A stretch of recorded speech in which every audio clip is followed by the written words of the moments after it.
the Adeptilus Rite of Parting that we're organizing? No idea where Zhongli's gone. Let's ask for him at Wangshen Funeral Parlor.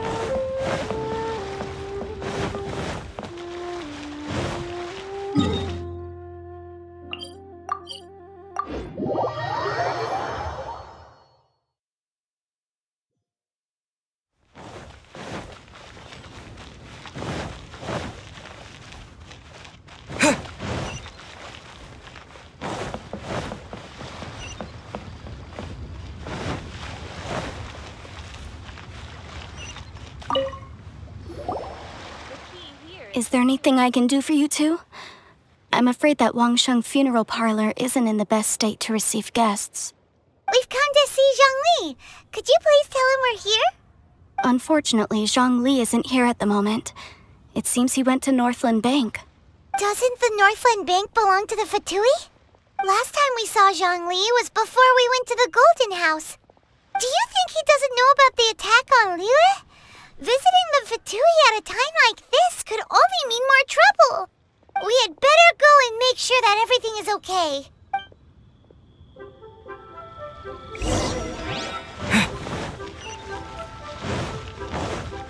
The key here is consumer psychology.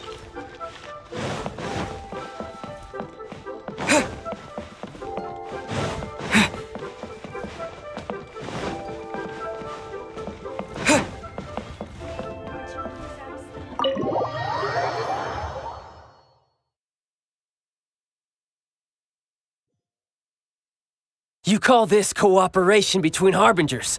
Cooperation involves communication, you know. Don't take it to heart, child. Besides, aren't you happy that you got to skip the formalities and bring chaos to the land? I'm sure you must have enjoyed that. Oh, it seems that some of your friends have arrived. Hey, it's Zhongli and Child. And you! You're also one of the Harbingers? It's you two. I believe we've met once before. In the city of Bards, was it? I'm glad you still remember my name. Ah, right. I imagine that it must have been rather hard to forget watching helplessly as something precious was snatched away from your friend. No, don't let her get to you! You've yet to gather the powers of all 7 elements, and our last battle at the Golden House was almost more than you could handle. So it might be best to keep things peaceful this time, seeing that 2 of the Harbingers are here. Well, if it isn't you two. This is our first time seeing each other since Liyue was nearly wiped off the map. This is certainly a bit awkward, wouldn't you say? Paimon knew that we should never have trusted a Fatui Harbinger. Oh, now don't say that. Sure, I may have misled you, but I never had anything against you personally. Besides, I thought we were getting along quite well together, didn't you? Except for that little tussle we had at the end. Nothing personal. We just have different views, that's all. Of course, you may very well hold this against me, but that's up to you. The real deceivers here are Senora and Zhongli. Curse them for leading me on. So actually, I think... Stop wasting time, child. There'll be plenty of time to chat once I'm through here. You remember the agreement, Morax. Now, if you would be so kind. The Gnosis, please. What in the world are you talking about? The contract is fulfilled. That which thou seeketh is now bestowed unto thee. For my promise is solid as stone.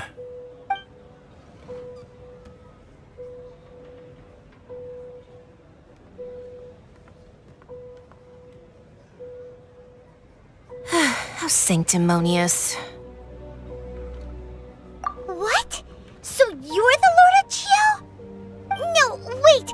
That's an exciting twist and all, but why give the Gnosis to the Fatui? I do not give it for free. I give it as agreed upon in the contract, for it is a matter solely between the Tsaritsa and I. Yeah, you don't think think you went a little bit too far with that whole fake death thing? Everyone was preparing the ceremony for you and splat! This big dragon falls out of the sky and all of Liyue goes into an uproar. Talk about a disaster. Gathering all the forces that had been bubbling behind the scenes, and then stirring them together in a pot that was bound to boil over. That's what he wanted to see, am I right? Wait, what? Perhaps it's best that I explain. As you know, I've dwelt upon this world for more than 6,000 years. It is now 3,700 years ago that I founded Liyue together with the Adepti. Even boulders that can withstand whirlpools will erode with the passing of time. I kept convincing myself that cracks had not begun to form, and that the end of my time had not yet come, until one drizzly day, as I was strolling along the harbor, I heard a merchant tell one of his workers, "You finished your duties. Go ahead and call it a day." I stood motionless among the crowds, asking myself, have I already finished my duties? Oh, Zhongli. But as I began to consider relinquishing my divine role, I soon discovered that many reasons still remained to not hastily depart. Was Liyue, the city I had dwelt in for so long, already prepared to enter its next age? I decided that a test was needed in order to reveal the answer. So I feigned my own death, and gathered the cast of Child, the Adepti, and the Liyue Qixing to play their roles together on the stage that was Liyue. That's right, which is why I continued to safeguard the Gnosis until now. So you mean that if the chaos ever reached the point of no return, you would simply appear and use your divine powers to bring Liyue back under control? Of course, and it would have been all too easy for him too. Just as a child quickly matures after losing their parents, so has Liyue matured when faced with the death of its deity. In the end, the resolution to all that has transpired was even more satisfactory than I could have hoped for. Take the Adepti, for instance. Owing to their years of seclusion, they were the least informed. Yet when faced with a crisis, they commendably showed the greatest amount of restraint possible. Not only did they manage to cooperate with the Qixing, but in the end, they even made efforts to understand the hearts of the people. Credit is also due to Signora, the emissary dispatched by the Cryo-Archon to fulfill our contract. At my request, she kept everything she knew in strict confidence. This despite the eavesdropping ears of her colleague, Child. This meant I could remain as Zhongli, even having the chance to fulfill the age-old traditions of Liyue in this mortal form. Thank you for joining me on this journey, traveler. All of these things turned out as I had planned. There is only one thing that I had not anticipated, and that was the conduct of the Liyue Qixing. I had expected them to do no more than the Adepti, to come to the defense of Liyue. But when all was said and done,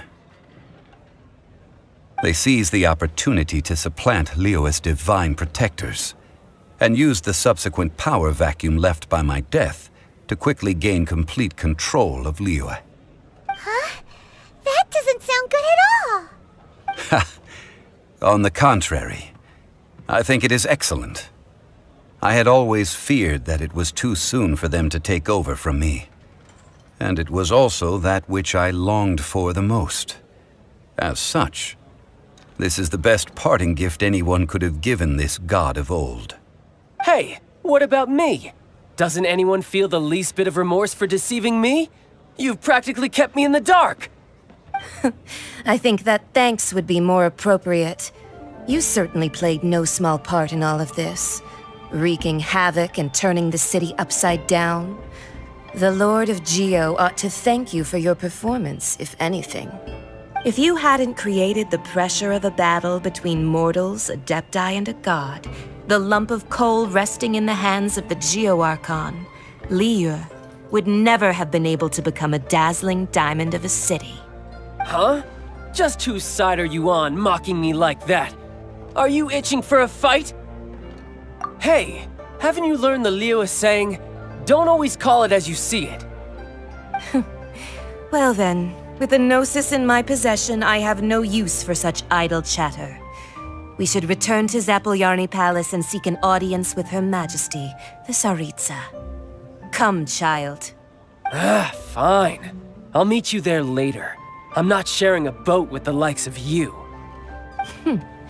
Do as you wish.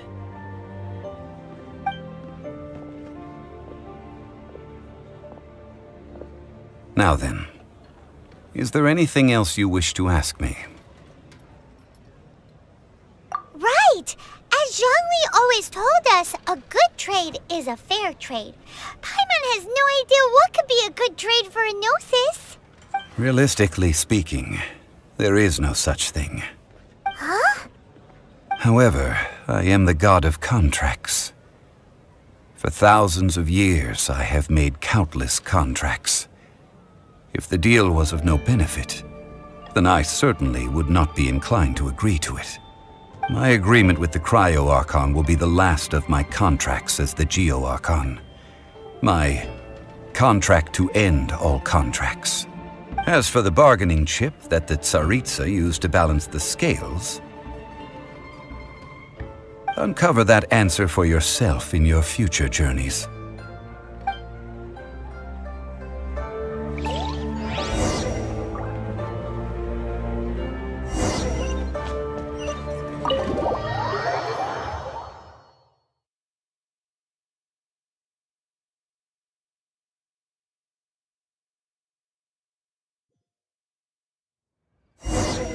Today's the day of the rite of parting.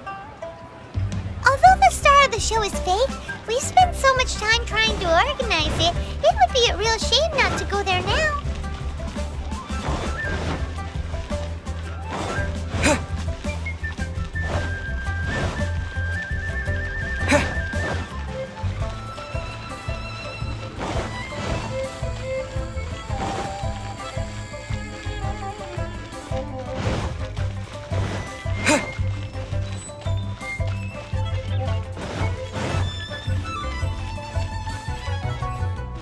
Well, since we're going through with this rite of parting, I guess it means that those rumors hit the nail on the head. So Rex Lapis is really... But they didn't catch the culprit, did they? Oh, come on. Do you think that the assassin could have been a normal person? You know what I think? I don't think any of the gossip on the streets you hear from those shady types is worth anything. There's only one real possibility in my mind. I've heard that the assassin was that Fatui fellow. Youngish, pretty high in rank. I think they called him Child. The Fatui? They certainly are very suspicious. Who knows what those greedy, crooked folks... Shh! Lower your voice. If the Fatui catch you in their sights, Rex Lapis won't be around to protect you this time.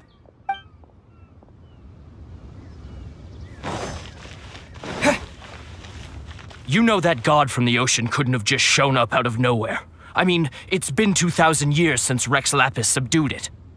Yes, and to think that this happened right on the heels of the incident with Rex Lapis, too. Say, do you think the person who assassinated our lord and released that evil god might have been one and the same? Now that you mention it, that's very possible. Yes, it's very possible indeed. I mean, it all fits together. That person must have colluded with the evil god to harm Rex Lapis. Oh, that wicked, black-hearted scoundrel. Still, what sort of supernatural prowess must this person possess to be able to do such things? I have never heard of such a person in all my years. Ah, forget it. Guessing's no use to us. Look, the Millilith over there looks like he's about to make an announcement. Let's hear what the Ministry of Civil Affairs has to say first.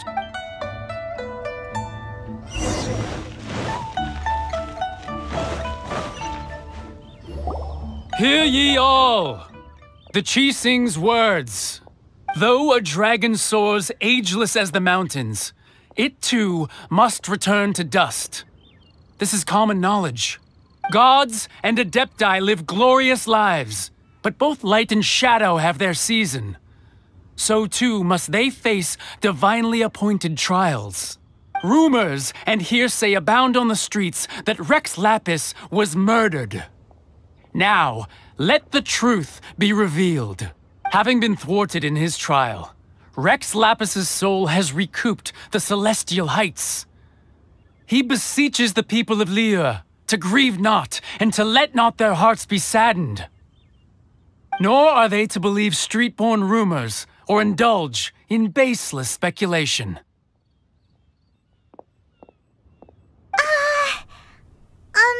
Paimon needs a translation on what the Qixing's announcement said.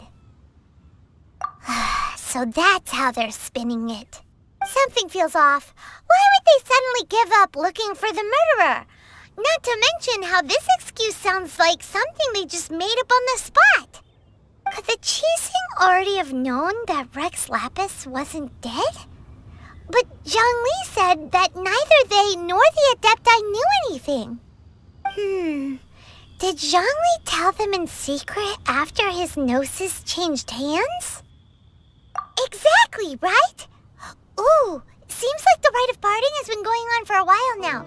Let's go have a look.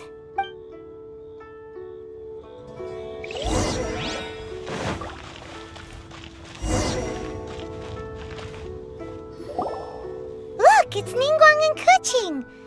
Are they saying something? Are their speeches over?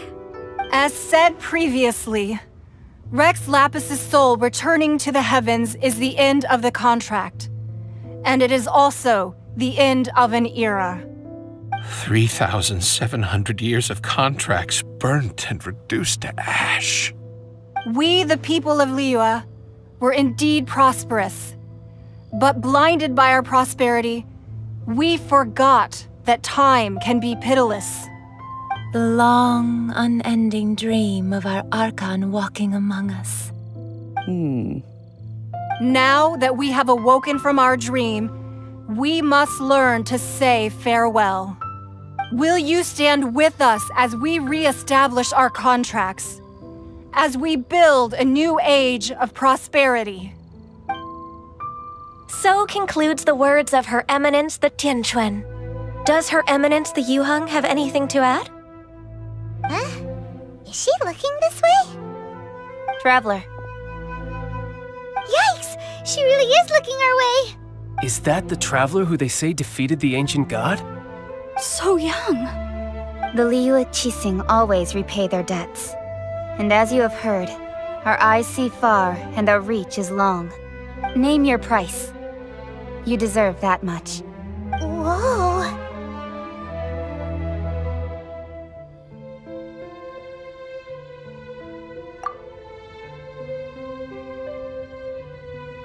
Well, could you help me put up some missing person posters?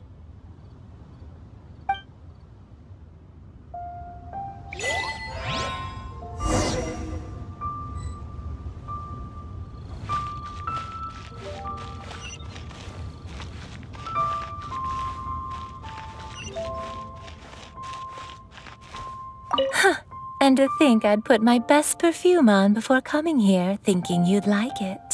But it seems as if those perfumes really were meant to be offered to Rex Lapis.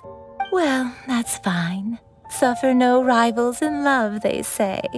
And that's 3 gone in 1 stroke.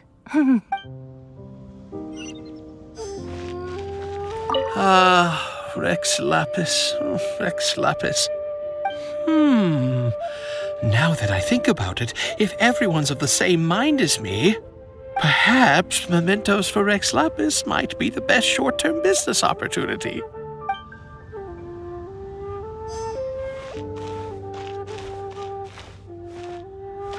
As for the mortals and Adepti of Liyue, what shape shall our relationship take from now on?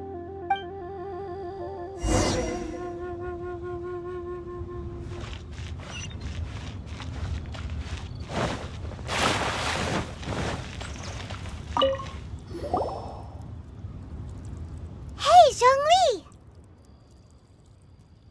Look at this! Everyone in Liyue Liyue is caught up in their emotions, thinking that they'll never see Rex Lapis again. And here you are looking all relaxed. Why would I not feel more at ease after laying down the burden I have borne for 3,700 years? Right, if the two of you can spare the time, I should treat you to a meal at the Xinya kiosk. Ha! That sounds like big talk, Zhongli. Paimon might have believed you if you were treating us to some third-round knockout, but you'd have to pay out your nose just to stand inside Xinya kiosk. Are you sure you can afford it? You're right. I do like the Mora. As the Rex Lapis Morax, I can easily create Mora. But since I have chosen to walk this earth as the mortal Zhongli, I should abide by the same rules that mortals do. When I was journeying with you, though I still had the Gnosis in hand, I knew that I must soon retire from my role as an Archon, so I had to rehearse a little for my new life. Oh, no wonder! Paimon gets it now. You didn't look at the price tags when we were spending because you've never had to. But since you weren't used to not being able to just make more Mora as and when you wanted to, you had to try becoming a parasite to society who lives off of other people's credit. Well, we were only spending Fatui money. You don't have to say it like that. In the City of Commerce, we do not merely exchange money or goods. We also exchange knowledge, memories, and foresight, as well as positions, roles, and lives. The Archon Morax could never experience life as the true mortal Zhongli could, no matter how many times he descended to be with his people. I must thank you for that. I will treasure the memories that I made as Zhongli, traveling the streets of Liyue with you. That is true, but there is no journey that does not end. No meetings without partings. Paimon thinks that we should make a move and continue our search for the Seven. I fear that continuing your journey may be difficult. The nation that neighbors Liyue by sea, Inazuma, is presently closed. The Electro-Archon Ball. And just as the people of Liyue preferred to call me Rex Lapis, she too goes by another name among locals in Inazuma. Paimon thinks we've heard that one before. Raiden? That is the case. And since Raiden is also the Shogun of Inazuma, people call her the Raiden Shogun. That said, though people at the wharf were saying that the situation in Inazuma is very tense, Paimon doesn't remember that always being the case. It wasn't that bad last year. Zhongli, since you're Rex Lapis, shouldn't you know something about what's happening there? Just how did Inazuma become a closed nation? It's because of visions. Visions? When faced with circumstances beyond their control, humans often bemoan their lack of power. But if a person shows true strength of will at a desperate and fateful moment in their life, the gods will look upon them with favor. This is what visions are. Magical foci bestowed upon those who have been acknowledged by the gods. Uh-huh. That's how people in Teyvat see it. But starting from last year, the Raiden Shogun began promulgating the Vision Hunt Decree. Vision Hunt Decree? Yes. It was an order to seize all visions within Inazuma's borders, and to inlay them upon the hands of the statue of the omnipresent god. They want to seize visions. But why? Aren't visions blessings from the gods? I should think that in the Raiden Shogun's eyes, it is precisely because they are divine blessings that they should be under the sole dominion of divinity. Whoa, that's harsh. The Animo Archon is the god of freedom, and the Geo Archon is the god of contracts. For her part, the Raiden Shogun is the god of eternity. It seems as though she has finally decided to eliminate any unstable elements that could pose a threat to her eternal realm. The fact that even I, the oldest of the 7, have now passed away, will only strengthen her resolve to pursue eternity. Knowing her, she must have again quoted that adage she is most fond of when proclaiming that decree to her people. 7 ideals for 7 gods, and of these, eternity is nearest unto the heavenly principles. All right then. Was there anything else you wish to know? Ah, that was a good one. Failing a divine trial. How they came up with that excuse, I will never know. That said, the reason why the Qixing were so eager to resolve the incident and stop pursuing the culprit was indeed because they received news in secret that Rex Lapis was not dead. I hinted as much to the Adepti as well. How did I accomplish that, you ask? Have you ever heard of this particularly convenient Adepti art known as gifting dreams and visions? All right then.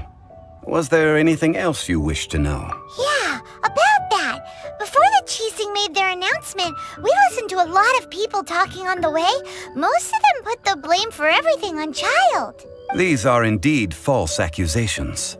But it remains undeniably true that Child did send people to the Jade Chamber to prevent the Adepti and the Qixing from defeating the ancient god. I've heard that Ningguang is busy milking that for all it's worth on the foreign relations front at the moment, browbeating the envoys of the Fatui. Ha! Those poor Snezhnayan diplomats. If it were not for Child's exalted position as a harbinger, I'm certain that they would have shifted all the blame to him and called for his dismissal by now. All right then. Was there anything else you wish to know? The time of the Adepti has long passed. If even the Liyue Qixing don't want to face that truth, then what future is there for Liyue? Kuching is absolutely right in saying this. Now, though I did laud Ningguang's desire for power, believing this to be a good thing, and thought as a matter of course that she must have been behind the Qixing's plan to take governing power over Liyue from the hands of the gods and Adepti, could the original person who brought up the idea of seizing power have been...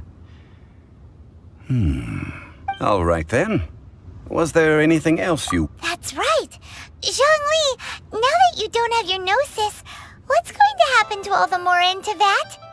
Since Morax is dead, are they all just gonna disappear? Also, isn't the Golden House the only mint in the entire continent? Will it even continue to work? The Mora present now will not vanish. But the Golden House will indeed have to cease operations for a lengthy period of time, since creating Mora requires the use of the Geo-Archon's power. This is terrible! We're all about to run out of Mora! The world is coming to an end! Yes, this is indeed a major issue from a financial standpoint. Well, I suppose we'll just leave such troublesome matters to the Liyue Qixing to debate. Then, did you at least set some private funds aside for yourself? Oh, a private fund. This does seem like a good, logical, common-sense idea. It's a shame.